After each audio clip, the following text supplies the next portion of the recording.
င်္ဂလာပါခင်ဗျာ DBB တွဲဆုံမေးမြန်းခန်းအစီအစဉ်ကကြိုးဆိုပါရစေဒီလာမယ့်15ရက်နေ့ဆိုရင်တပြည်လုံးအပြစ်ခတ်ရဲစဲရေးစာချုပ်ကိုနေပြည်တော်မှာလက်မှတ်ထိုးကြဖို့ရှိပါတယ်ဒါပေမဲ့အဲ့ဒီတပြည်လုံးအပြစ်ခတ်ရဲစဲရေးလို့ပြောပေမဲ့ဒီငင်းငင်းရေးလုပ်ငန်းစဉ်မှာပေါင်ရိုးစူးစမ်းနေတဲ့ဒီလက်နက်ကိုင်အဖွဲ့တွေကတိုင်းသားတော်လှန်ရေးအဖွဲ့တွေက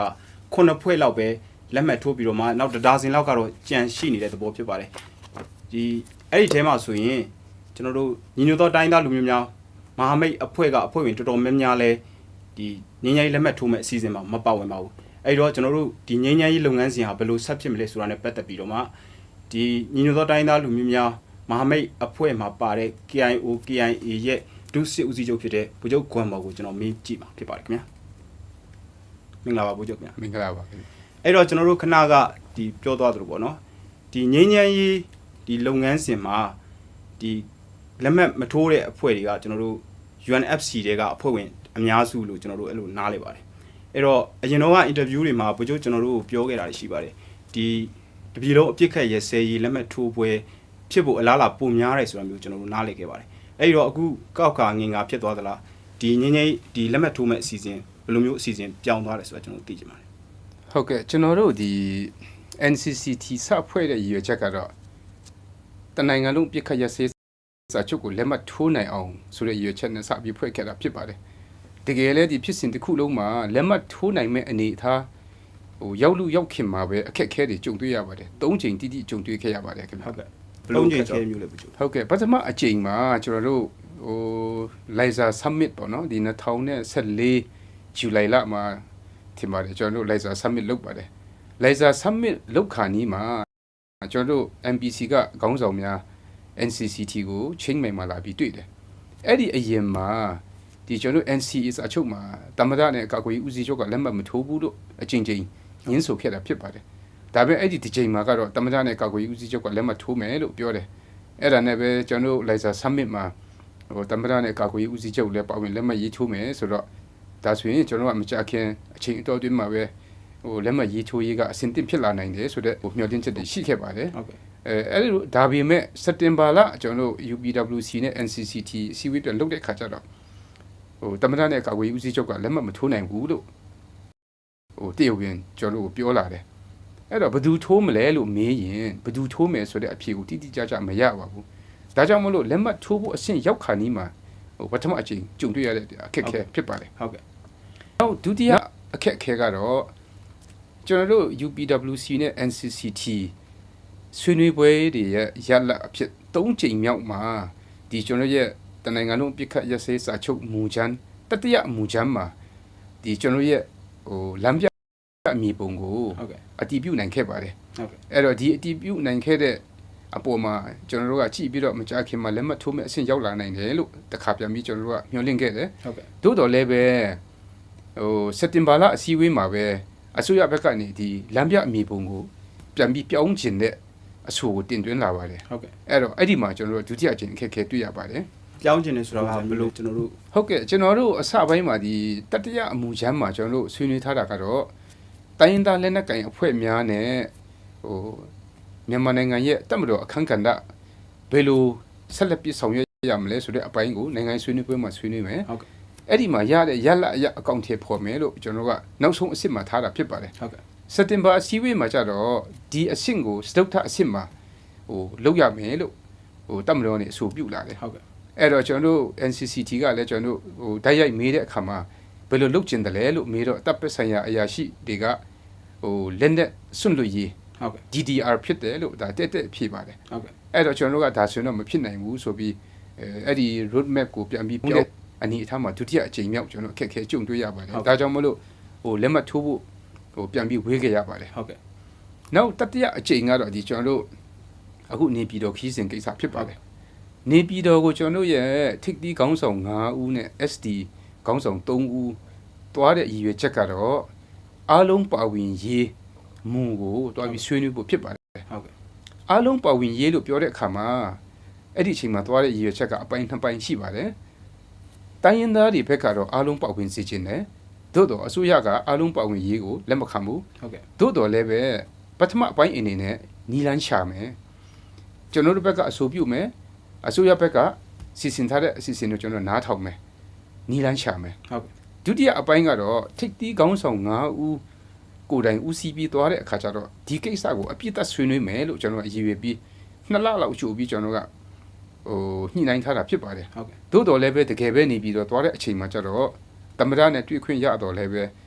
ကာကွယ်ဦးစီးချုပ်နဲ့တွေ့ခွင့်မရခဲ့ဘူးအဲ့တော့အစည်းအဝေးမှာကာကွယ်ဦးစီးချုပ်မတက်နိုင်ဘူးဆိုရင်ဒုတိယကာကွယ်ဦးစီးချုပ်ကိုအစည်းအဝေးမှာတက်ခွင့်ပေးဖို့တိုင်းသားတွေဘက်ကတောင်းဆိုခဲ့တော့လည်းပဲတပ်ပိုင်းဆိုင်ရာကမပါဝင်ခဲ့ဘူးမပါဝင်တဲ့အခါကျတော့ဒီကျွန်တော်တို့ကအပြစ်သက်ဆွေးနွေးရေးမလုပ်နိုင်ခဲ့ပါဘူးဒါကြောင့်မလို့ NCA ကိုလက်မှတ်ထိုးဖို့ထိုးခင်အခြေအနေရောက်ပြီးမှအခက်အခဲကြုံတွေ့ရတာဒီအချက်3ချက်ဖြစ်ပါတယ် ဟုတ်ကဲ့ဒီတော့အားလုံးပါဝင်လက်မှတ်ရေးထိုးရေးဆိုတဲ့စီမှာကျွန်တော်တို့နားလည်တာကဒီတချို့တိုင်းသားအဖွဲ့တွေဥမာရခိုင်လိုမျိုးပလောင်လိုမျိုးကိုကန့်လိုမျိုးကြံနေလို့ဒီကြံတဲ့အဖွဲ့တွေကလည်းပဲဒီအဖွဲ့တွေမပါလို့အစိုးရကလည်းပဲဒီအဖွဲ့တွေကဒီကိစ္စနဲ့ပတ်သက်ပြီးတော့မှအားလုံးပါဝင်ရေးမှုနဲ့ပတ်သက်ပြီးတော့မှမူအားဖြင့်လက်ခံတယ်ဆိုတာမျိုးပြောတယ်ကျွန်တော်နားလည်တာအဲ့တော့မူအားဖြင့်လက်ခံတယ်ဆိုတဲ့ကိစ္စဟာဒီလက်မှတ်ထိုးဖို့အတွက်လုံလောက်တဲ့အကြောင်းပြချက်လုံလောက်တဲ့အာမခံချက်ဘာဖြစ်လို့မဖြစ်ရသလဲ မူအဖြစ်လက်ခံတယ်သို့တော်လည်းပဲနီလန်းရှာမယ်လို့အစိုးရကတော့အချိန်ချင်းပြောပါတယ်ဒါပေမဲ့ဒီကနေ့အထိနီလန်းရှာနေတော့ကျွန်တော်မတွေ့ရသေးပါဘူးဥပမာကိုကန့်အဖွဲ့နဲ့သူတို့တမရကနေတီးတန့်ဆွေးနွေးမယ်လို့တရားဝင်အစည်းအဝေးမှာပြောတယ်မကြခင်မှာပဲ UPWC ခေါင်းဆောင်အချို့မိုင်းလာကိုသွားတယ်ကျွန်တော်တို့ကိုကန့်အဖွဲ့ကိုတရားဝင်ဆွတ်တွေ့ပြီးမေးတဲ့အခါမှာတော့သူတို့ကိုဆက်သွယ်လာတာမရှိဘူးလို့သိရပါတယ်ထိုနည်း၎င်းပဲတအားတို့AA တို့နဲ့လည်းဆက်တွေ့မှုတွေရှိတော်လည်းပဲထိရောက်တဲ့ဖြစ်ရှင်းနည်းတွေကျွန်တော်တို့မတွေ့ရပါဘူးဒါကြောင့်မလို့အားလုံးပါဝင်ရေးမှာဒီ3ဖွဲ့ကိစ္စကလည်းဖြစ်ရှင်းလို့မရနိုင်သေးတဲ့ကိစ္စဖြစ်နေပါတယ်ဟုတ်ကဲ့အဲ့ဒါဆိုရင်ကျွန်တော်တို့နားလည်တာကဒီ NCA သဘောတူညီချက်မှာပါတဲ့ဒီသဘောတူညီချက်မှာပါတဲ့စီကံတွေအရဆိုလို့ရှိရင်3လလောက်တွင်မှာနိုင်ငံရေးဆွေးနွေးပွဲပေါ်လာနိုင်တဲ့ပုံစံပေါ့နော်အဲ့တော့ဒါသဘောတရားပေါ့ဒါလက်တွေ့မှာတော့ဘယ်လိုဖြစ်မလဲဆိုတော့ကျွန်တော်တို့ကတကယ်ဖြစ်မှသိရမယ့်ကိစ္စပါအဲ့ဒီတော့ဒီလက်မှတ်မထိုးပေမဲ့လည်းတချို့အဖွဲ့တွေကိုဒီလေးလာသူအနေနဲ့ဖိတ်ခေါ်ထားတယ်ဆိုတာမျိုးကျွန်တော်တို့နားလည်ပါတယ်အဲ့ဒါ KIA နဲ့လက်မှတ်မထိုးတဲ့အဖွဲ့တွေကဘယ်လိုမျိုးသဘောထားတာရှိပါလဲကျွန်တော်တို့ဒီဆွေးနွေးတဲ့နှစ်လောက်အချိန်မှာဒီကိစ္စကိုအပြန်ပြန်အလှန်ဆွေးနွေးကြဘူးပါတယ်အစပိုင်းကျွန်တော်တို့တိုင်းသားလည်းနဲ့ကန် EAO ကနေပြောတဲ့အခါမှာနိုင်ငံရေးဆွေးနွေးပွဲကိုလုပ်မယ်ပြီးမှစစ်ပြည်ငြိမ်းရေးစာချုပ်ချုပ်မယ်ဆိုတဲ့အဆင့်တွေကိုလည်းပြောခဲ့ကြတယ်နောက် KIO အနေနဲ့လည်းကျွန်တော်တို့မှာအတွေ့အကြုံတွေရှိတယ်တကယ်လို့အပြစ်ခတ်ရက်စဲစာချုပ်မှာလက်မှတ်မထိုးနိုင်ဘူးဆိုရင်တောင်မ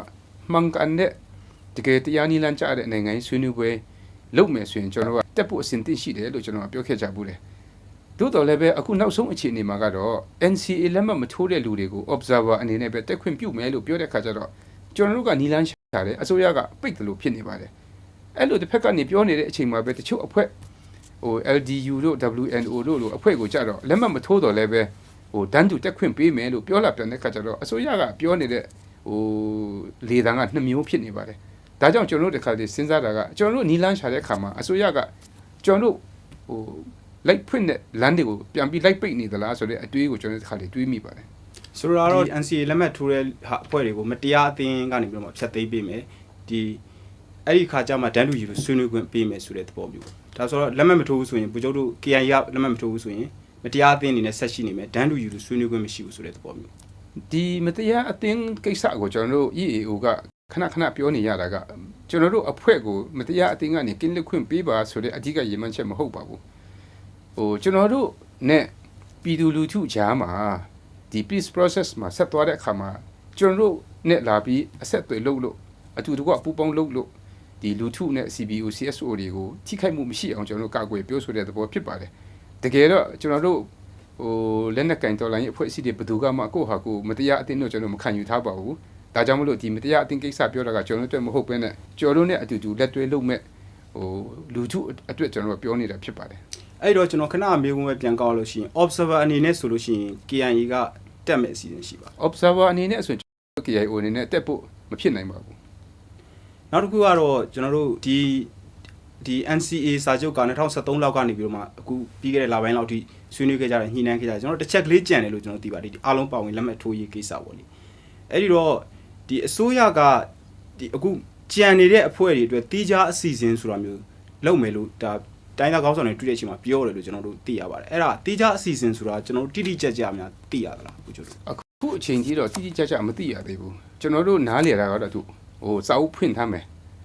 အစင်တင်ဖြစ်တဲ့အခါမှာလာချိုးပါဆိုတာတော့ပဲနားလေပါတယ်နောက်တစ်ခုကတော့ဒီအားလုံးပါဝင်ရေးတစ်ချက်ပဲကြံပါတယ်အခုအစိုးရကလက်မှတ်ထိုးဖို့ဖိတ်ခေါ်တယ်ကျွန်တော်တို့တချို့အဖွဲ့တွေကလက်မှတ်မထိုးနိုင်သေးဘူးလို့ပြောတာဖြစ်ပါတယ်ဒီ NCA text ကို NCCT ပြည်လို့ရှင်အဆင့်မြင့်ခေါင်းဆောင်အဖွဲ့များပြည်လို့ရှင်ထိပ်သီးခေါင်းဆောင်များကအကြိမ်ကြိမ်အဆင့်ဆင့်ဆွေးနွေးခဲ့ပြီးသားဖြစ်တယ်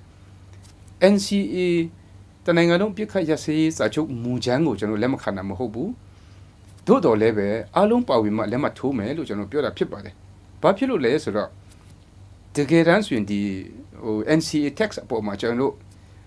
EAO ကနေမျှော်လင့်တဲ့လောက်ကျွန်တော်မရဘူးကျွန်တော်တို့ကျင့်တတ်နိုင်တဲ့အနေအထားမဟုတ်ပါဘူးသို့တော်လည်းပဲအားလုံးပါဝင်ပြီးနိုင်ငံရေးဆွေးနွေးပွဲကိုရောက်မယ်ဆိုရင်ကျွန်တော်ဆွေးနွေးမှုအားကောင်းမယ်ဆိုတဲ့မျှော်လင့်ချက်ပဲဖြစ်ပါတယ်ဥပမာကျွန်တော်တို့ EAO ဘက်ကနေတောင်းဆိုတာက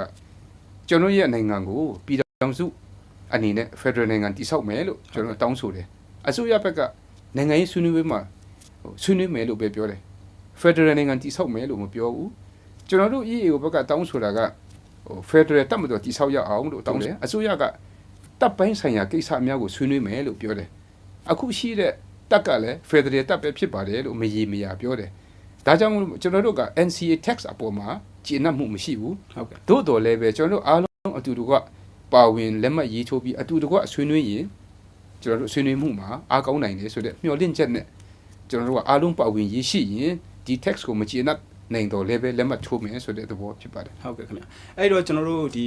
UNFC ကဖွဲ့ပေးထားတဲ့ NCCT ကိစ္စကိုပဲပြောအောင်အဲ့တော့ NCCT တဲ့ကနေပြီးတော့မှအခုဆိုရင်တချို့ကလက်မှတ်ထိုးမယ်ဖြစ်သွားတယ်တချို့ကကြံခဲ့မယ်ဆိုတော့မျိုးဖြစ်သွားတယ်အဲ့တော့ဒီ NCCT ကဘယ်လိုပုံစံနဲ့ဆက်ရှိနေလဲကျွန်တော်တို့ NCCT ကိုအခုလက်ငင်းအခြေအနေမှာမဖြတ်သိမ်းသေးဘူးလို့ကျွန်တော်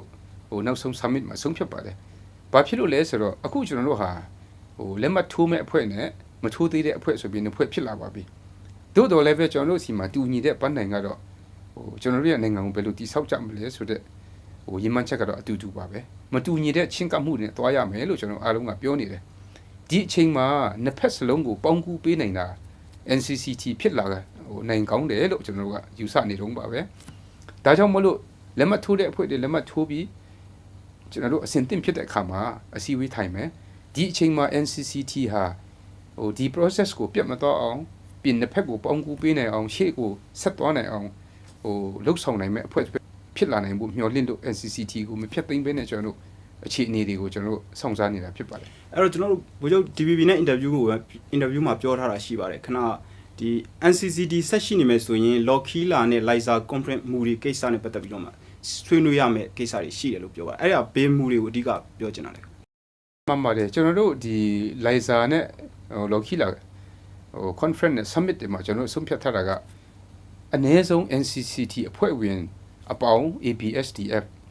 လက်မှတ်ထိုးရမယ်လို့ကျွန်တော်ကဆွေးနွေးထားတယ်သို့တော်လည်းပဲဒီအချိန်မှာမဖြစ်နိုင်ဘူးဆိုရင်ကျွန်တော်ကဒီမူကိုပြန်ပြီးသုံးသပ်ဖို့လိုပါတယ်အဲ့လိုသုံးသပ်မယ်ဆိုရင်ကျွန်တော်ဟာမူလ NCCT ရဲ့တာဝန်ဖြစ်တဲ့တနိုင်ငံလုံးအပြစ်ခတ်ရစေးစာချုပ်ကိုလက်မှတ်ရေးထိုးနိုင်သည့်အဆင့်ရောက်သည့်အထိဆက်ပြီးတာဝန်ပေးမလားအရင်ပြောသလိုတစ်ချိန်တည်းမှာမထိုးနိုင်သေးတော့လည်းပဲတချို့အဖွဲ့ထိုးပြီးတချို့ကြံတဲ့အဖွဲ့တွေနဲ့ဘယ်လိုပေါင်းကူးနိုင်မလဲဆိုတဲ့မူလကျွန်တော်ရဲ့ချမှတ်ထားတဲ့ conference နဲ့ summit ကချမှတ်ထားတဲ့ဒီမူတွေကိုလိုအပ်လို့ရှိရင်အနည်းငယ်ပြန်လဲပြုပြင်ပြောင်းလဲပြီးတော့ကျွန်တော်ညီလာချဆိုတဲ့အတိတ်ပဲမျိုးဖြစ်ပါတယ်ဟုတ်ကဲ့နောက်တစ်ခုကကျွန်တော်တို့ဒီ NCA လက်မှတ်ထိုးတဲ့ကိစ္စနဲ့ရွေးကောက်ပွဲနဲ့တချို့ကချိတ်ဆက်ပြီးစဉ်းစားကြတာရှိပါတယ်အဲ့တော့ခဏကျွန်တော်တို့လုပ်ငန်းစဉ်ပြောလို့ရှိရင်တော့2013လောက်ကစလာတော့ဗောလေဘာပဲပြောအခုကရွေးကောက်ပွဲကျင်းပဖို့ဒါတလားစပြီးရပိုင်းလောက်လှိုးတဲ့အချိန်လို့ပြောရပါတယ်အဲ့ဒီအချိန်မှာမှဒီကိစ္စကိုအတင်းတွန်းနေဆိုတာမျိုးတချို့ကမြင်တာရှိပါတယ်အဲ့ဒါဘိုးချုပ်တို့ဘယ်လိုများသုံးသပ်ပါလဲအစိုးရကအမှတ်လိုချင်လို့ဒီကိစ္စကိုလုပ်နေသလားတိုက်ဆိုင်မှုလားဒီအပိုင်းကတော့နှစ်ပိုင်းဖြစ်နိုင်ပါတယ်2013ကျွန်တော်တို့စပြီးဆွေးနွေးကြတဲ့ကအစိုးရဘက်ကအချိန်ကိစ္စခဏခဏပြောပါတယ်ဒါကြောင့်ကျွန်တော်တို့ဆွေးနွေးပွဲတွေမှာအချိန်မီဖို့ဆိုရင်အစိုးရမှာတာဝန်ရှိတယ်လို့ကျွန်တော်အမြဲတမ်းကျွန်တော်ရဲ့သဘောထားကိုတင်ပြပါတယ်ကျွန်တော်တို့နားလည်တာကဒီရွေးကောက်ပွဲနောက်အစိုးရအစ်စ်ဆိုရင်လည်းဒီနိုင်ငံရဲ့အရေးဟာမဖြစ်ရှင်းလို့မရပါဘူးအဲ့တော့အချိန်မရှိဘူးလို့ပြောတာကတိတ်ပြီးခိုင်လုံတဲ့အကြောင်းပြချက်မဟုတ်ဘူးနောက်အစိုးရကဒီကိစ္စကိုဆက်ပြီးကင်တွယ်မလားမကင်တွယ်ဘူးလားဆိုတာလည်းမေးခွန်းမဟုတ်ဘူးဆက်ပြီးကင်တွယ်ရမယ့်ကိစ္စဖြစ်ပါတယ်ဒါကြောင့်မလို့ဒီအချိန်မှာဒီရွေးကောက်ပွဲကိုအကြောင်းပြုပြီးဒီ NCA ကိုမထိုးမနေရလို့အချိန်ကိုကန့်တတ်တယ်ဆိုတာကဘ ဒါမိမိရဲ့ပါတီအကျိုးတွေအများကြီးပါတယ်လို့ဒီလိုပဲကျွန်တော်သုံးသပ်ပါတယ် တော့ဒီလက်မှတ်ထိုးကြတဲ့အဖွဲ့တွေဘက်ကအမြင်တစ်ခုရှိပါတယ်အဲ့ဒီဟာကတော့ဒါဝန်ကြီးဦးအောင်မင်းလည်းပဲဒီပြောတာရှိပါတယ်အဲ့ဒါကတော့သူတို့ကဘာလဲဆိုတော့ဒီလုပ်ငန်းစဉ်ဟာတကယ်တမ်းကျတော့နောက်အစိုးရမတက်ခင်မှာဒီငင်းငင်းကြီးဖြစ်စဉ်မှာအုံမြင့်ချခဲ့ဘူးဆိုတော့မျိုးပြောပါတယ်အဲ့ဒီတော့အဲ့ဒီအယူဆပေါ်မှာဘိုးကျတို့ဘယ်လိုမျိုးမြင်ပါလဲဒီအစိုးရအပြောင်းလဲဂျားကာလာနဲ့ပတ်သက်ပြီးတော့မှဘယ်လိုများသုံးသပ်ထားတာရှိပါလဲ ဒီအုတ်မြစ်ချနိုင်ဖို့ဆိုတာတကယ်လိုအပ်ပါတယ်တို့တော်လည်းပဲအခုလိုအားလုံးမပါဝင်မဲနဲ့ချတဲ့အုတ်မြစ်ကတော့မခိုင်မင်းနိုင်ဘူးတကယ်တမ်းအုတ်မြစ်ချနိုင်ဖို့ဆိုရင်အားလုံးပါဝင်ပြီးလက်မှတ်ရေးထိုးပြီးမှဒီအစိုးရဟိုအစ်စ်မတက်ခင်မှာနောက်အစိုးရကိုအခုအပြောင်းမှာလက်လွှဲနိုင်တဲ့အနေအထားမျိုးဖြစ်လို့ရှိရင်တော့တကယ်ခိုင်မာတဲ့အုတ်မြစ်ဖြစ်မှာပါအခုအတိုင်းဆိုရင်တော့ဒီအုတ်မြစ်ကတော့မခိုင်မာနိုင်ဘူးလို့ပဲမြင်ပါတယ် ဟုတ်ကဲ့အဲ့ဒါနဲ့ပြောလို့ရှိရင်ဒီငင်းငင်းကြီးပြည်တွင်းငင်းငင်းကြီးကိစ္စတွေလုပ်ခဲ့ကြတာဆိုရင်ကျွန်တော်တို့အစိုးရစစ်အစိုးရတစ်လျှောက်လုံး KI ဆိုရင်လည်းပဲအရင်တော့ကဒါအပြည့်ရက်ခဲ့တယ်ဒါအစောဆုံးအဖွဲ့တွေထဲမှာပါခဲ့ပါတယ်အဲ့တော့အဲ့ဒီချိန်တော့မရက်တဲ့အဖွဲ့တွေလည်းရှိပါတယ်နောက်တော့အမျိုးသားညီလာခံကျင်းပတာရှိတယ်တက်တဲ့အဖွဲ့တွေရှိတယ်ထွက်တဲ့အဖွဲ့တွေစသဖြင့်ဒီလိုမျိုးဆိုလိုတာကတော့ဒီအားလုံးတပြေးညီငင်းငင်းကြီးတပြေးလုံးပြည့်ရက်စေးဆိုတာမဖြစ်မြောက်ခဲ့ပါဘူးအခုလည်းပဲတချို့သွားပြီးတော့မှတချို့ကြံခဲ့တယ်ဆိုတာမျိုးဖြစ်ပါတယ်ဒီချိန်မှာရောပြည်သူတွေကပြည်တွင်းငင်းငင်းကြီးအတွက်ဘယ်လောက်မျှော်မှန်းလို့ရမယ်လို့ပြောဒီချိန်မှာတော့ဒီကျွန်တော်တို့ NCA process အရင်နဲ့မတူတော့ပါဘူးမတူဘူးဆိုတာကတိုင်းရင်းသားတွေဘက်ကလည်းအချိန်တွေအများကြီးပေးပြီးမှအားလုံးပါဝင်ပြီးဆွေးနွေးခဲ့ကြတယ်အစိုးရကိုယ်တိုင်ကလည်းဒါဟို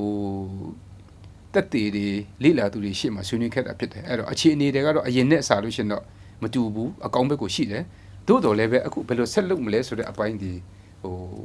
strategy ဘိုင်းမှာတိတ်အရေးကြီးပါတယ်တကယ်လို့